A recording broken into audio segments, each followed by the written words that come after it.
ஆண்டவராய் இயேசு கிறிஸ்துவின் என் நாமத்தினாலே அன்பின் வாழ்த்துதல். கர்த்தருடைய பிள்ளைகளே, எப்படி உற்சாகமாய் இருக்கிறீங்களா? நீங்க சந்தோஷமாய் சமாதானமாய் இருப்பீங்க. ஏனென்றால் நம்ம ஆண்டவர் ஜெய கிறிஸ்துவாய் இருக்கிறார். எல்லா இடங்களையும் நமக்கு வெற்றி சிறக்கிறவர், எல்லா தோல்விகளையும் ஜெயமாய் மாற்றி கொடுக்கிறவர். நிச்சயமாய் உங்களுக்கு ஒரு நன்மை செய்வார். உங்களோட தனிப்பட்ட வாழ்க்கையில, குடும்பத்துல, உங்களோட ஊழிய பாதையில, நீங்க தொழில் செய்யற ஸ்தானத்துல தேவன் உங்களுக்கு ஒரு உயர்வை தருவார், உங்களுக்கு ஒரு கனத்தை தருவார், உங்களுக்கு அற்புதம் செய்து உங்களை எப்பவுமே உங்களுடைய நம்பிக்கையை வலுப்படுத்த ஒரு வல்லமை உள்ளவராய் இருக்கிறார். இந்த நாளிலும் நாங்களுடைய விசேஷித்தமான ஒரு ஜீவனுள்ள வார்த்தையை நாங்கள் கேட்போமா? உபாகம புஸ்தகம் 33வது அதிகாரம் 27வது வசனம் சொல்கிறது, அநாதி தேவன் உனக்கு அடைக்கலம், அவருடைய நித்திய புயங்கள் உனக்கு ஆதாரம் என்று சொல்லப்படுகிறது. அன்பு பிள்ளைகளே, அநாதியாய் இருக்கிறவர், அநாதியா என்ற ஆதியும் அந்தமும் இல்லாதவர், அல்பாவும் ஒமேகாவும், முந்தினவரும் பிந்தினவரும், இருக்கிறவரும் இருந்தவரும் இனிமேலும் வரப்போகிறவரும் ஆகிய இரட்சகர் அந்த தெய்வம் சொல்லுகிறார். அநாதி தேவன், அந்த நித்தியமானவர், முடிவில்லாதவர், யாரும் காணாதவரும் கண்டிராதவரும் காணக்கூடாதவருமான மகத்துவம் நிறைந்த தேவன் அநாதி தேவனாய் இருக்கிறார்.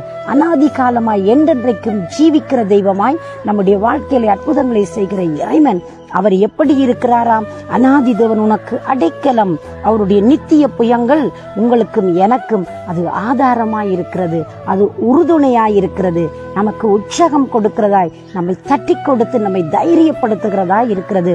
இந்த மக்களுக்கு தேவன் சொல்லுகிறார், நான் உங்களுக்கு ஆலோசகராய் இருப்பேன், நான் உங்களுக்கு அநாதியாய் என்றென்றைக்கும் அடைக்கலமாய் இருப்பேன், என்னுடைய புயங்களினால் உங்களை தாங்குவேன் என்பதாக ஆண்டவருடைய வார்த்தை சொல்லுகிறது. அன்பான பிள்ளைகளை, இந்த இடத்திலே நாங்கள் பார்க்கிற பொழுது சாமுவேலுடைய தாயார் மிகவும் அங்கே நொறுக்கப்பட்டவர்கள், மிகவும் அவமானப்படுத்தப்பட்டவர்கள், அவதூறு பண்ணப்பட்டவர்கள். அப்படிப்பட்ட அந்த தாயுடைய கண்ணீரை கேட்டார்.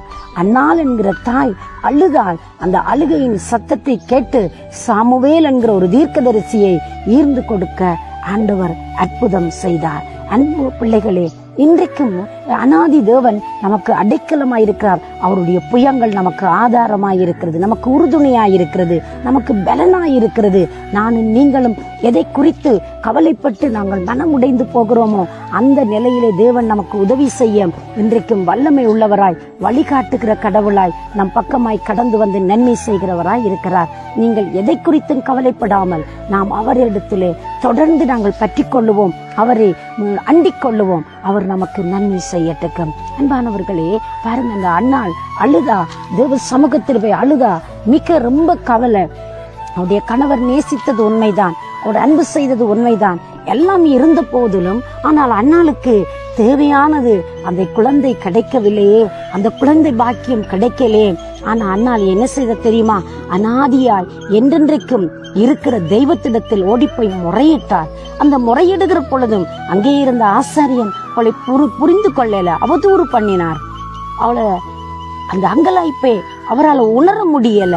ஆனால் வானத்தையும் பூமியையும் படைத்த கடவுள், அண்ட சராசரங்களை உண்டாக்கின தெய்வம், மனிதனுக்காக தன் ஜீவனை கொடுத்த தேவன் அந்த அன்னாளுடைய கண்ணீரை கண்டார், அந்த கதறலை கேட்டார். ஆண்டவர் சொல்லுகிறார், நீ போ, பயப்படாதே, உனக்கு ஒரு அற்புதம் நடக்கும் என்பதாக தேவன் அங்கே சமாதானத்தோடு அனுப்பினார். அந்த சமாதானத்தின் பலன்தான் சாமுவேல் என்கிற தீர்க்கதரிசி.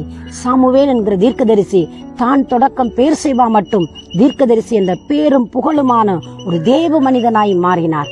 நீ எந்த இடத்தில் தலை குனிந்தாயோ, எந்த இடத்தில் ஒதுக்கப்படுகிறாயோ, எந்த இடத்தில் உன்னுடைய விசுவாசங்கள் அற்பமாய் எண்ணப்படுகிறதோ அந்த இடத்திலிருந்து ஒன்றை உருவாக்கி கொடுக்க என் தேவன் சர்வ வல்லமை உள்ளவராயிருக்கிறார். இந்த நாளில் அவரை நோக்கி பாருங்கள், தேவன் உங்களுக்கு அற்புதம் செய்வார். தலை குனிந்த இடத்தில் உங்களை மறுபடி எடுத்து நிறுத்துகிற தெய்வம் இந்த நாளிலே வல்லமை உள்ளவராய் நம் மத்தியில் வீற்றிருக்கிறார். அவரை நோக்கி பார்த்து நாங்கள் பிழைத்துக் கொள்வோமா? அவருடைய நன்மையினால் நாங்கள் திருப்தி அடைவோமா? அவரை மட்டும் விட்டு விடாதிருங்கள். அவருடைய அடைக்கலத்திற்குள் வாருங்கள். அவருடைய கரத்தை, புயத்தை பிடித்துக் கொள்ளுங்கள். அவர் உங்களுக்கு நன்மை செய்யட்டும். உங்களுக்காக நான் மன்றாடட்டுமா?